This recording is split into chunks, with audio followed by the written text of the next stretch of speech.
Guys, gusto nyo bang malaman kung malapit na kayo ma-monetize sa in-stream ads? Pues, sa video na ito, ituturo ko sa inyo kung paano nyo malalaman kung malapit na kayo ma-monetize sa in-stream ads. Kaya kung bago ka pa lang sa page ko, don't forget to follow para updated ka sa mga videos na i-upload ko. So for today's video guys, tuturo ko sa inyo kung paano mo malalaman kung malapit ka na ma-monetize sa in-stream ads. So, ang una natin gawin mga idol, pumunta tayo sa ating profile, tapos click see dashboard, scroll up, then sa help and guidance, pindutin ang professional mode guide, scroll up, pagkatapos click new ways to monetize. So, pagkatapos i-click ang partner monetization policies. Tapos, dito sa gilid sa taas may dalawang line, click, tapos click get started.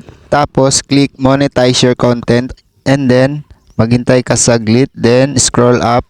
Hanapin mo yung see if you qualify for in-stream ads.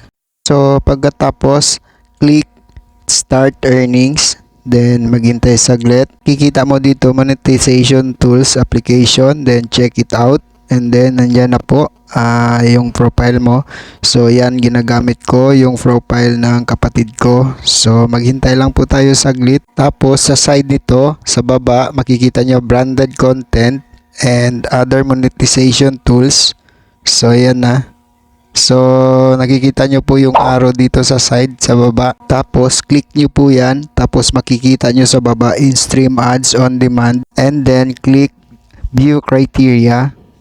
Click mo yan. So, ayan. At dito mo malalaman kung malapit ka na ba ma-monetize sa in-stream ads.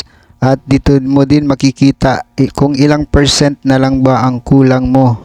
Kung aabot ka na ba ng 60,000 on-demand minutes viewed. So, sana po nakatulong itong video ko na ito mga idol, yung tutorial ko na ito. So, kung bago ka pa lang, please comment, like, and share mga idol. Sana nakatulong po. So, thank you so much.